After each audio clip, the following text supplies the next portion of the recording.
Јас сум Сања Михайловска и доаѓам од Здруженијето за едукативен развој Еквалис од Скопје. Заедно со Форум ЗЕФД веќе трета година соработуваме во полето на мировно образование. На почетокот почнавме на принцип запознавање на мировни едукатори од неформалното и формалното образование од регионот, докај сме и што работиме споделување мислења и практики, методи, техники и материјали.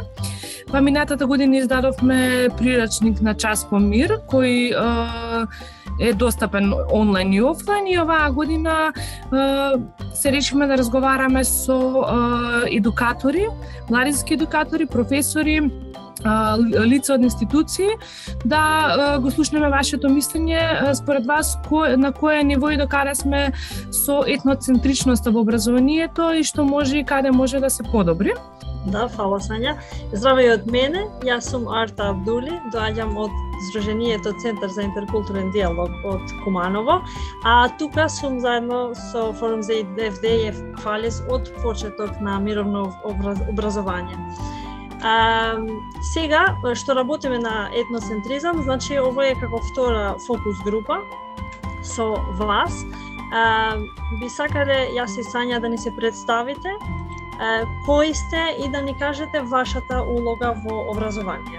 Да, јас сум Наталија Кижевска. Работена сум во сектор за средно образование во Министерство за образование и наука. Работното место ми е помошник раководител на сектор. Ми витам Прошандецията Джизве, добар ден на сите. Јас сум Нуран Кадриу Џамбази, јас сум исто вработена во сектор за средно образование, раководител на оделение за средно образование. Ајде, јас ке се вклучам сега, давав предност на младите нормално. Значи не треба само да бидиме етносензитивни, туку треба да бидиме и джендер сензитивни, така родово сензитивни. Јас сум професор Горан Илик, декан на правниот факултет на Битолскиот универзитет, инаку редовен професор по право и политички систем на Европската унија и уставно право. Инаку во мојот стручен и научен опус и активизам опфаќам европски федерализам, европски интеграции и човекови права. Исто така тука е помирување, активен сум во моментов на еден голем проект на регионален план, во кој што членуваат земјите од Западен Балкан плюс Словенија и Хрватска како држави членки на Европската унија се однесува на она што значи постконфликтно помирување, хармонизација на меѓуетничките односи во светло на тој евроинтегративен процес. Јас сум Весна Тајковска, професорка по англиски јазик, сега сум недоволникатен професор таму. Предавам англиски јазик, меѓутоа исто така вклучена сум и во еден проект во рамки на Erasmus Plus програмата, каде што нашата институција е партнер со уште неколку организации од Европа и работиме на мировно образование за возрастни. Ивона е моја драга колешка и раководител на правната клиника на нашиот правен факултет, како еден атрибут на нашиот правен и своевремено избрана за најдобра правна клиника во Република Македонија и нормално продолжува со такво темпо. Инаку Ивона е максимално посветен млад професор на своите студенти, на својата работа, активна е во делот на научно-истражувачката работа и она што особено импонира од аспект на факултетот и во делот на клиничката настава. И тука ќе даде сериозен придонес и во оваа дискусија и во делот на размислувањата или рефлексиите околу етноцентричноста во нашиот пристап како факултет, во делот на правната клиника, во клиничкото образование и работењето со студенти од со различна етничка припадност, земајќи во предвид дека нашиот факултет е дисперзиран како во Кичево, така во Струга, така и во Битола, во средини кои што во една средина која што е релативно етнички хомогена до средини кои што се сериозно етнички хетерогени, но ние имаме еден единствен пристап во однос на нашата клиничка работа. Фала и ми е мило што имаме така интересна група на луѓе. Не сме застапени од еден факултет, од една институција, туку имаме и различни институции, различни региони од државата. Значи, уште еднаш ќе повторам како вие го сваќате поимот етноцентризам. Ајде, јас би сакал да го скажам разот во овој дел.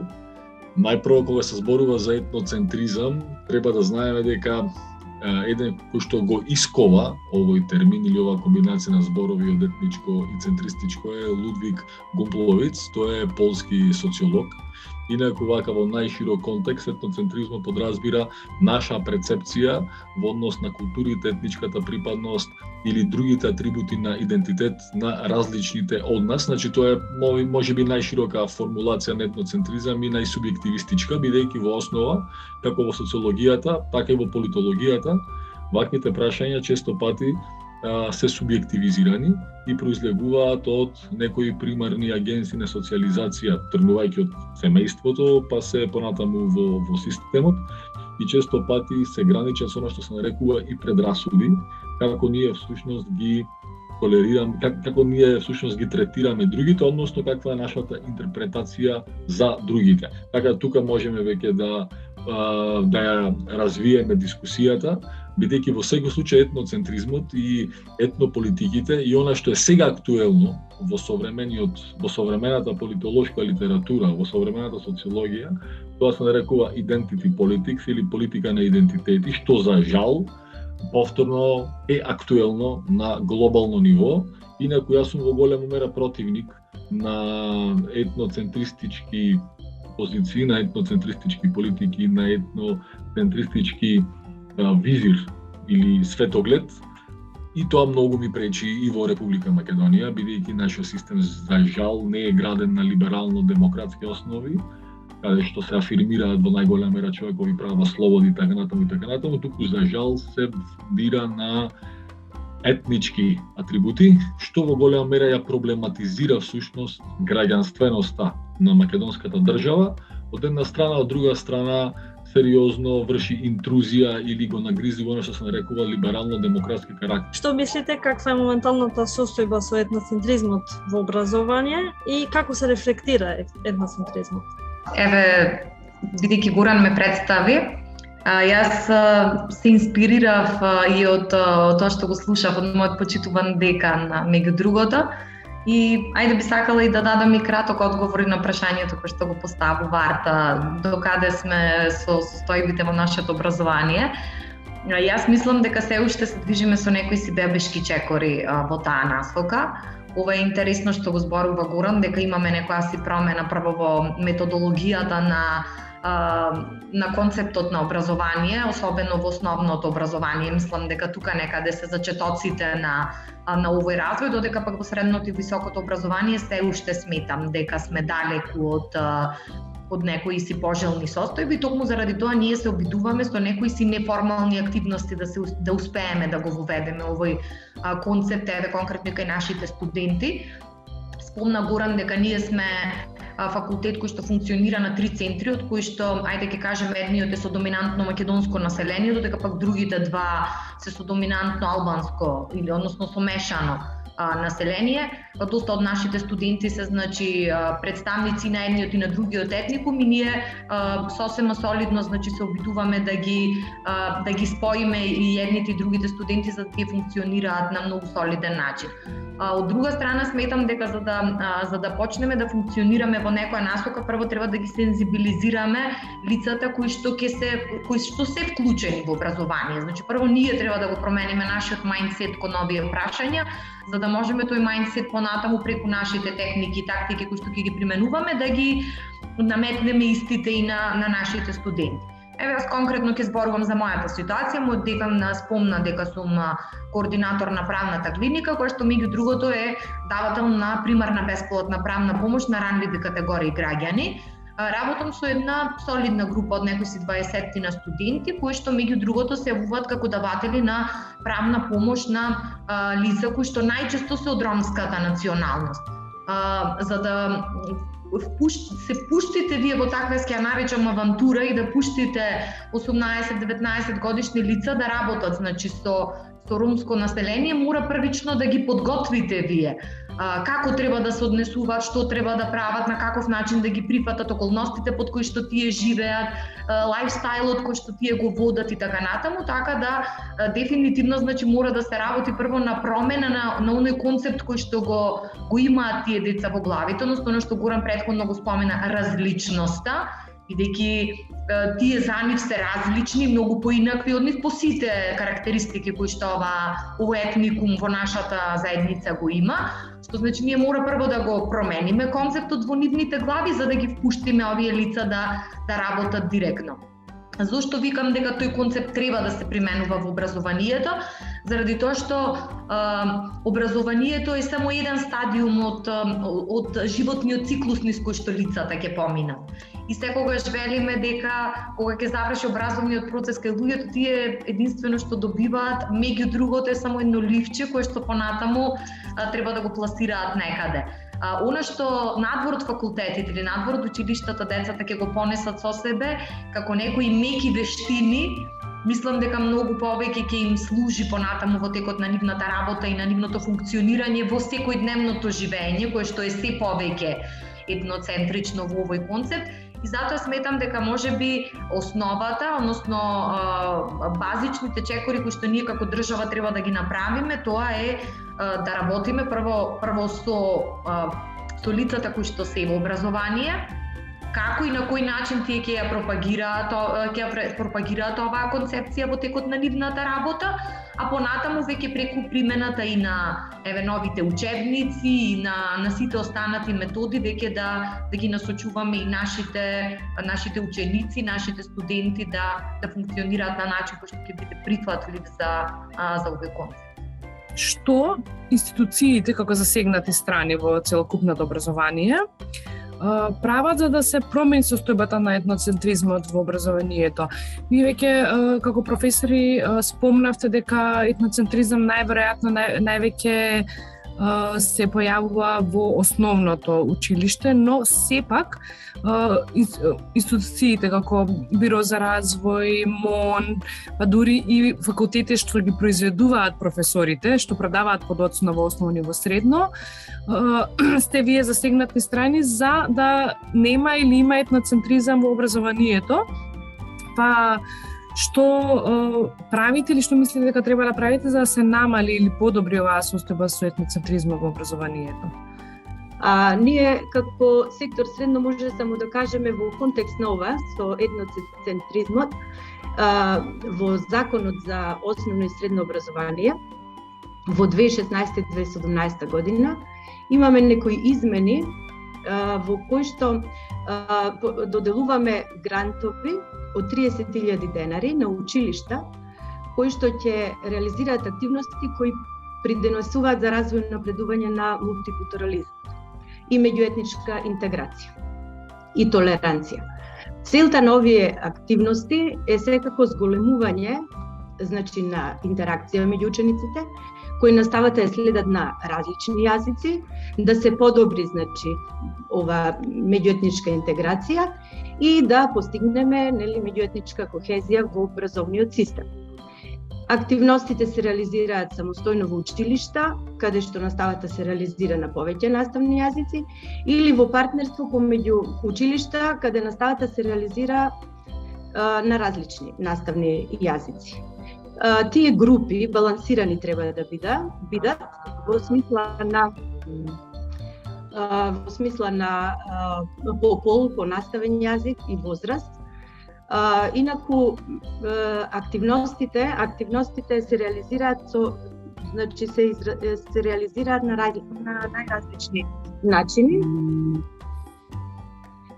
И тоа подготвување на зидни вестници, драмски творби, организирање на спортски активности, организирање на екскурзии, се зборуваат значи различни јазици, зборуваме за оние кои што не се во образование, значи каде што во образованието наставни јазици се реализираат, српски, босански, албански, турски.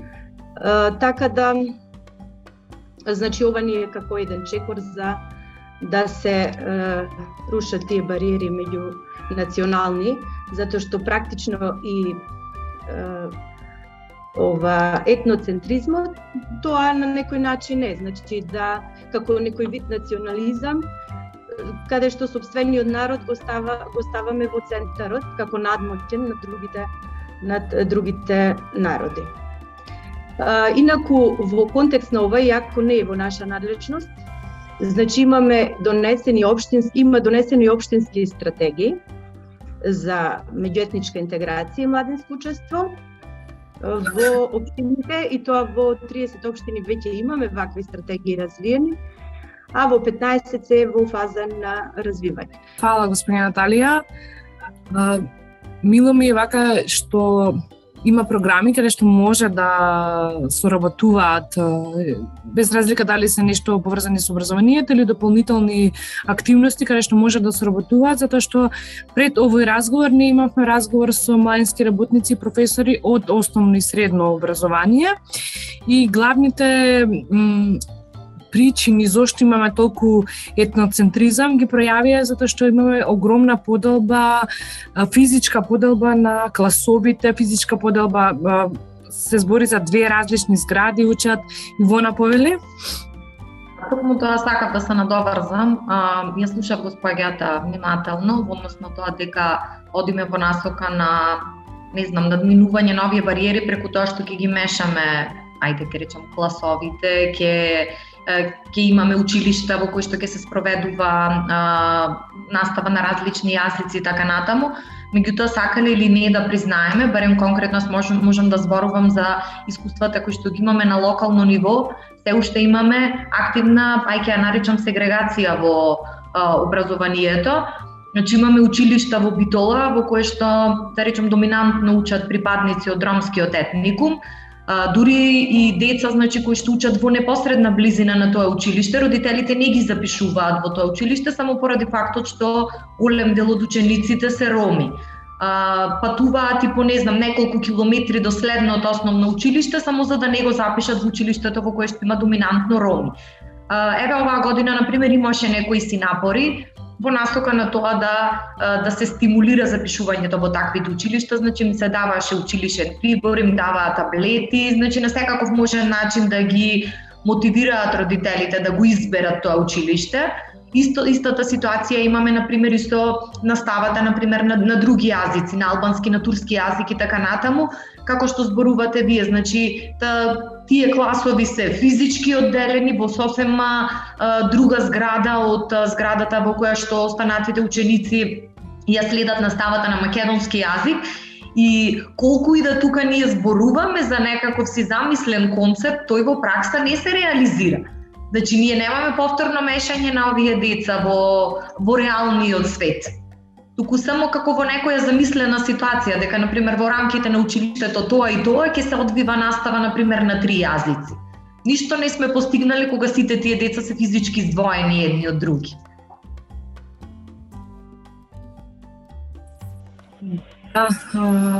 Фала, Ивона. Реалната состојба на поле е таква, па еве јас би сега запрашала кои ни се нужните промени кои треба да ги направиме за да се намали етноцентричноста или состојбата на етноцентризам во образованието. Но во пракса да биде позитивно. Ајде јас тука би кажал нешто вака во кратки црти. Во пракса, прво и основно, да, треба да се врши секоја година ревизија на учебниците и тие да се подобруваат во таа насока, бидејќи секогаш од добро може и подобро. Исто така тука, навистина би било корисно да постојат форми на едукација на наставниците, баш во оваа смисла, бидејќи сегрегацијата може да се врши преку зборови, преку невнимавање од страна на наставникот, да повредува нечии етнички чувства или да ги учи другите да повредуваат туги етнички чувства. И тука мора да имаме инклузивност во размислувањето. Најпрво треба да имаме во предвид дека сите луѓе се еднакви како такви. Тоа е граѓански момент. И второ, да водиме сметка да и намерно или ненамерно да не ги навредуваме чувствата на другите преку различни термини кои што се одомакинети во нашиот јазик, реално, и на кои што на наставниците, например, во текот на нивната настава, во текот на нивната работа, случајно може да им излетаат од уста и да навредат тука определена популација, определени поединци кои што припаѓаат на некоја немнозинска етничка група. Тоа се однесува, пример, на етнички групи кои што во принцип кои што се не мнозински, ама тоа се мисли и на поединци. Значи не мора да постојат повеќе дечиња или повеќе луѓе во една просторија. Тоа е доволно еден човек кој што има различна етничка припадност во однос на другите. Благодарам, професоре. Имаме коментар од Совка, која што пишува во континуитет течат само одредени проекти во наставни активности кои секако придонесуваат за разбивање на предрасуди или како и да ги наречеме темите кои се помогнат во зближување и разбирање на разбивање на предрасудите или зближување, запознавање на различните култури, обичаи и слични. Но тоа не е доволно. Благодарам. Сега споделивме неколку практики и направени и не направени до сега во нашата држава. Што мислите која од добрите практики е направена, што е направена во нашата држава, може да ни служи како пример за понатаму? И кој би можел да го поддржи процесите на промени? Јас би коментирала пак истото, дека процесите на промени, значи можеме да ги водиме ние, како представници на институциите од концептот на образование, значи сите тука присутни, како министерство, така представниците кои што водат сметка за тоа каков тип на учебници ќе се пласираат, какви типови на реформи ќе се воведуваат во образованието и така натаму. Понатаму се разбира самите лица кои што се вклучени во образованието, тука влегуваат и професорите и наставниците и така натаму. И исто така определени неформални активности кои што, како што ги спомена професорот, кои би требало да се јават како така наречени меки вештини кај децата. Јас само претходно сакав да се вклучам и тоа сметам дека е од неопходна важност да се спомене, кога во известни ситуации значи сме држеле обуки за добро познатиот булинг кај децата, кои што си го вршат едни со други. Од истражувањата кои што ги правевме, значи конкретно на овие простори кај нас, најголемата основа на која што тие се вознемируваат едни со други е повторно етникумот. Хомосексуалноста, изгледот и така натаму некако не се толку популарни меѓу нашите деца, колку што е битно кој на кој етникум му припаѓа. И доколку пример едно дете во групата е од поинаков етникум во однос на другите, тоа е основ сите да го малтретираат заради тоа што тој е таков каков што е. Значи затоа велам дека можеби и такви типови на настани ќе бидат многу плодотворни за децата, заради тоа што ние во такви ситуации значи им пуштаме некои филмови, им раскажуваме за тоа не се, јас ги нарекувам срцепарателни приказни, но тоа се реални животни судбини на деца кои што се соочиле со таков тип на булинг и какви последици тоа предизвикало врз нив во определени ситуации, дури до самоубиства. И таквите податоци кај децата делуваат како вау. Значи, оно што јас ќе го направам во иднина навистина може да доведе до таква ситуација, да, тоа навистина има ефект врз нив.